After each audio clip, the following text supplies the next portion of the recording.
Hello friends, welcome to your own channel daily stock. तो इस video में मैं आपको बर्गर किंग इंडिया के क्वार्टर 3 रिजल्ट्स के बारे में बताने वाला हूं और ये भी बताऊंगा कि अब आपको बर्गर किंग इंडिया के अंदर इन्वेस्टमेंट करना चाहिए या नहीं। तो ये पूरी जानकारी आपको इस वीडियो में मिलने वाली है, तो आप इस वीडियो को एंड तक जरूर देखिएगा। और दोस्तों, अगर अभी तक आपने हमारे चैनल को सब्सक्राइब नहीं किया है तो प्लीज़ आप हमारे चैनल को जरूर सब्सक्राइब कर दीजिएगा, क्योंकि आपको रोज़ ये सारी अपडेट्स हमारे चैनल के ऊपर मिलने वाली है। तो चलिए शुरू करते हैं। तो ये देखिए, सबसे पहले बर्गर किंग का जो लॉस था वो और बढ़ गया है पिछले साल के मुकाबले। ये देखिए आप, पिछले साल कंपनी को लॉस हुआ था 21.7 करोड़ का, जो कि अब हो गया है 29.02 करोड़ का। तो मतलब लगभग अगर आप इसका जो लॉस है वो देखेंगे तो पिछले साल के मुकाबले 40% इसका लॉस बढ़ गया है। लेकिन देखिए, उसके पीछे एक रीजन भी है। इसका रेवेन्यू देखिए, इसका रेवेन्यू भी 28% गिर गया है YOY टू ₹163.19 करोड़। तो देखिए 28% धंधा भी कम हो गया है। तो देखिए अब ये बर्गर किंग इंडिया क्या काम करता है, इसके बर्गर किंग के आउटलेट से बर्गर बेचता है, फ्रेंच फ्राइज बेचता है। तो वो अभी लोगों ने खाना ही कम कर दिया है। अभी कोरोना के चलते लोग बाहर का खाना बहुत कम खा रहे हैं, तो उसकी वजह से इसका धंधे पे इतना असर पड़ा है। अब आप ये बोलोगे कि इसने आईपीओ में अपने जो जनरल पब्लिक से पैसा लिया उसका कुछ इस्तेमाल ही नहीं किया। देखिए, इसका आईपीओ आया था बर्गर किंग का दिसंबर में, और लगभग ये 15 दिसंबर के लगभग ये लिस्ट हुआ था। तो देखा जाए तो ये जो इसका जो आईपीओ है वो 2 महीने बाद आया था, जबकि क्वार्टर क्या है, अक्टूबर, नवंबर और दिसंबर। तो ये जो क्वार्टर एंड होने वाला था तब इसका आईपीओ आया था। तो देखा जाए तो उस पैसे को आप इसमें नहीं गिन सकते। और आपको भी पता है कि अभी आप खुद भी अभी बाहर का खाना कम खा रहे होंगे कोरोना की वजह से। तो वैसे ही कुछ लोग ऐसे भी हैं जो अभी खाना कम ही खा रहे बाहर का, तो उसकी वजह से इसके धंधे पर अफेक्ट पड़ा हुआ है। लेकिन जिस तरीके से इसका आईपीओ सक्सेसफुल था उस तरीके से मेरे ख्याल से अभी भी इसमें वैल्यू बाकी है। तो देखिए, ये आईपीओ लेकर क्यों आया था, ताकि ये जनरल पब्लिक से पैसा लेकर अपने और आउटलेट बढ़ा सके, इसीलिए। तो मेरे ख्याल से अभी धीरे धीरे जब इसके आउटलेट बढ़ेंगे तो धीरे धीरे इसका रेवेन्यू भी बढ़ता चला जाएगा। और अभी ये लॉस में है, लेकिन मेरे ख्याल से जैसे जैसे इसका एक अच्छा खासा रेवेन्यू बढ़ने लग जाएगा तो फिर ये आपको एक अच्छा खासा प्रॉफिट में भी नजर आ सकता है और इसमें बढ़िया रिटर्न आपको देखने को मिलेंगे।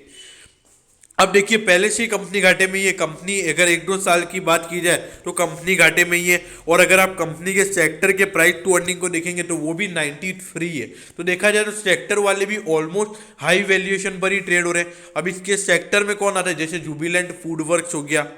अब ये देखिए, इसका अगर आप प्राइस टू बुक रेशियो देखेंगे तो वो 15.5 टाइम्स है, जबकि सेक्टर का 4.14 ही है। लेकिन देखिए, जब इसका आईपीओ आया था तो तब इन्होंने बोला था कि इनको अपनी लाइबिलिटीज कम करनी है। तो लाइबिलिटीज अगर कम होगी तो इसकी बुक वैल्यू भी बढ़ेगी, तो बुक वैल्यू बढ़ेगी तो प्राइस टू बुक रेशियो कम हो जाएगा। तो देखा जाए तो ये भी इतना ओवर वैल्यूड नहीं है, लेकिन ज्यादा ओवर वैल्यूड नहीं है। अब मेन बात क्या है, बर्गर किंग के आईपीओ का सक्सेसफुल होने का मेन कारण ये है ब्रांड वैल्यू। बर्गर किंग की एक बहुत ही अच्छी ब्रांड वैल्यू है। जैसे कि अमेजोन हो गया, आपको पता होना चाहिए कि अमेजोन अभी तक घाटे में है, लेकिन उसका शेयर पे इतना अफेक्ट नहीं पड़ता है। क्यों? क्योंकि उसकी ब्रांड वैल्यू इतनी स्ट्रांग है कि लोग उसकी ब्रांड वैल्यू के बेसिस पर उसके अंदर इन्वेस्ट करते हैं, क्योंकि उनको पता है कि ये धंधा कभी बंद नहीं होगा। तो वैसे बर्गर किंग इंडिया का जो कंपटीटर है मैकडोनल्ड्स, तो ये दोनों एकदम अच्छे कंपटीटर्स हैं और इनका धंधा मेरे ख्याल से कम नहीं होगा, क्योंकि लोग अभी नॉर्मल नहीं हुए हैं अभी तक। तो जब लाइफ नॉर्मल हो जाएगी तो तब मेरे ख्याल से बर्गर किंग इंडिया के अंदर आपको प्रॉफिट नजर आ सकेगा। ये देखिए, पिछले 4 साल से लगातार ये घाटे में ही है, जबकि पिछले साल का अगर आप घाटा देखेंगे तो और ही ज्यादा हो गया था, 76 करोड़ के लगभग का इसको घाटा हुआ था। लेकिन आप इस पर नजर डालिए, हर साल इसके रेवेन्यूज भी बढ़ रहे थे, लेकिन तो भी ये प्रॉफिटेबल नहीं था। लेकिन आपको पता होना चाहिए कि ये जो आउटलेट्स होते हैं इनके एक्सपेंस बहुत ज़्यादा होते हैं, क्योंकि इनके यहाँ पर एसी लगा होता है। एसी के अलावा फिर इनके यहाँ पे इतने सारे जो एम्प्लॉयज़ होते हैं वो काम करते हैं, फिर उसके अलावा साफ सफाई का भी अलग अलग काम होता है, तो इनके यहाँ पर ये वाला काम बहुत ज़्यादा होता है। तो ये रेवेन्यू जब तक एकदम भयंकर नहीं बढ़ेगा तब तक ये आपको प्रॉफिट में आती हुई नजर नहीं आएगी। लेकिन जैसा इन्होंने बोला था कि ये आईपीओ से और नए नए आउटलेट खोलते रहेंगे, तो इनका जैसे जैसे और आउटलेट खुलते रहेंगे तो इनका मार्केट शेयर और बढ़ता चला जाएगा। तो मार्केट शेयर अगर इनका बढ़ेगा तो ये आपको प्रॉफिट में भी आता हुआ नजर आ सकता है आने वाले 2-3 सालों में। अब ये देखिए, इसका आईपीओ का इश्यू प्राइस था 60 रुपीज और इसका हाई देखिए 213 का इसने ऑल टाइम हाई बनाया था। ये लिस्ट हुआ था लगभग 113 रुपए पे और उसके बाद 20% बढ़ता चला गया, फिर ऑपरेटर ने फिर से नीचे गिरा दिया। लेकिन देखिए वो ऑपरेटर का गेम था, लेकिन अब मुझे ऐसा लगता है कि अब इसके अंदर से ऑपरेटर हट गया है। अभी ये शेयर अपने एक नॉर्मल प्राइस पर आकर खड़ा हो गया है। देखिए आपको पता होना चाहिए कि ये 213 के बाद नीचे नीचे 135 रुपए जाके आया है और उसके बाद अभी इसमें फिर से रिकवरी आई है, तो अभी ये थोड़ा बुलिश नजर आ रहा है।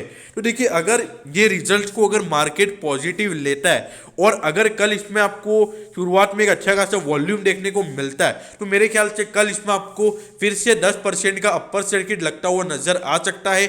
और अगर मार्केट इसको नेगेटिव वे में लेता है और कल अगर आपको शुरुआत में थोड़ा सा सेलिंग प्रेशर नजर आता है तो इसमें नीचे के साइड में लोअर सर्किट लगने के चांसेस हैं। तो देखिए मेरे ख्याल से अब आपको मैं क्या बता रहा हूँ, देखिए अगर आपको इसमें आईपीओ में अलॉटमेंट मिल गई थी अगर आपको ये आईपीओ में अलॉटमेंट मिल गई थी तो आप इसको आईपीओ के लिए इसको लॉन्ग टर्म के लिए रख दीजिए। तो ये 60 रुपए का शेयर है, 154 हो गया है, तो इससे कितना मेरे ख्याल से 250 का लॉट था, तो आप इसमें से 125 शेयर बेच दीजिए। आपका जो मेन अमाउंट होगा जितना आपने इन्वेस्ट किया वो आपको मिल जाएगा और बाकी का आप लॉन्ग टर्म के लिए रख दीजिए। अगर शेयर एकदम भयंकर चढ़ गया फ्यूचर में तो बढ़िया आपके लिए।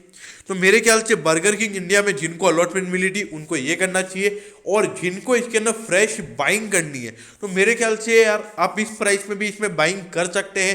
देखिए इसकी ब्रांड वैल्यू एक अच्छी खासी है, ये कंपनी में एकदम भयंकर से वापस से गिरावट आना वो मेरे को मुश्किल लग रहा है, क्योंकि ऐसे शेयर मेन ब्रांड वैल्यू से बहुत ज़्यादा चलते हैं, ऐसा मेरा मानना है। मैं गलत भी हो सकता हूँ। अब रही बात लॉन्ग टर्म इन्वेस्टमेंट के लिए, तो देखिए लॉन्ग टर्म इन्वेस्टमेंट के लिए बहुत ही बढ़िया शेयर है, जरूर आपके पोर्टफोलियो में होना चाहिए। अगर आप किसी फूड कंपनी के अंदर पैसा डालना चाहते हैं, किसी रेस्टोरेंट चेन के अंदर पैसा डालना चाहते हैं तो ये कंपनी उसके लिए एकदम बढ़िया है। भले ही अभी घाटे में है लेकिन जब ये कंपनी मुनाफे में आ जाएगी तो मैं इतना मेरे को लग रहा है कि शेयर का भाव तब आराम से 300 रुपये के लगभग हो जाएगा जब ये मुनाफे में आने वाली होगी तब। तो मैं होप करता हूं कि बर्गर किंग इंडिया के Q3 रिजल्ट्स के बारे में आपको सब कुछ पता चल गया होगा। तो दोस्तों अगर आपको कुछ और भी जानना हो तो आप कमेंट सेक्शन में कमेंट कर सकते हैं, मैं जरूर आपके कमेंट पर रिप्लाई करूंगा। तो दोस्तों अगर आपको वीडियो अच्छी लगी हो तो प्लीज़ वीडियो को लाइक कर दीजिएगा और रोज़ इसी तरीके की अपडेट्स पाने के लिए चैनल को सब्सक्राइब करना ना भूलें। Okay, thank you, have a nice day.